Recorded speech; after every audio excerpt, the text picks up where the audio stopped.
We have yet another hearing going on before the U.S. Senate. And of course, the U.S. Senate is being briefed on one of the favorite topics on Capitol Hill these days, the idea that China is some kind of massive threat to the United States and the world. Now, what we heard was basically testimony assessing that despite the efforts by the United States to whip up hostility to Russia and isolate Russia around the world, China will continue to cooperate and strengthen its relationship with Russia when it comes to diplomacy, when it comes to defense, technology, economic cooperation, etc. The Office of the Director of National Intelligence made clear that Russia and China are working closely together.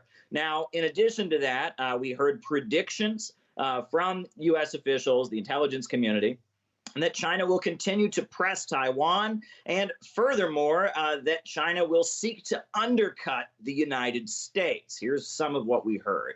The CCP continues to take an increasingly aggressive approach to external affairs, pursuing its goal of building a world-class military, expanding its nuclear arsenal, pursuing counter-space weapons capable of targeting U.S. and allied satellites. In brief, the CCP represents both the leading and most consequential threat to U.S. national security and leadership globally. Now, we recently heard the Chinese president has not done before and directly call out the United States by name.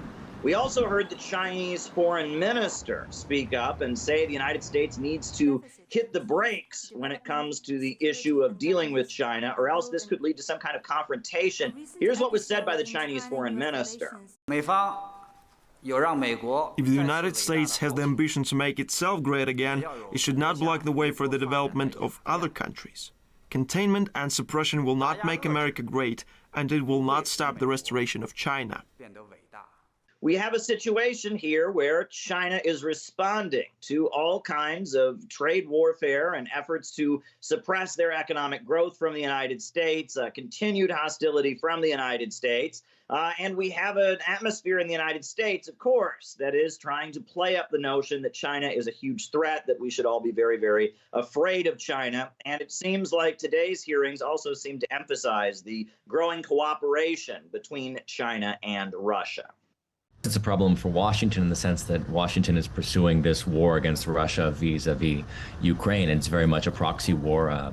The Chinese foreign minister talked about, I think he said, even an invisible hand, right, that's really guiding and steering this war. That's why there's been no calls by the West for peace, and even by the Ukrainian side for peace, whereas China is now calling for it. Russia obviously has said they're open to peace talks. Across the board, I feel like they're picking and choosing who they want to, how do you say, who they decide is the enemy of the week. And right now maybe it's politically it serves their agenda, to say that China is their number one enemy. When you're talking about the amount of trade and influence that China has globally, it's one thing to say that when you're trying to basically stoke excitement in the media or in Washington and deploy defense spending in certain areas. But in terms of reality, I don't think that China is the number one enemy of Americans.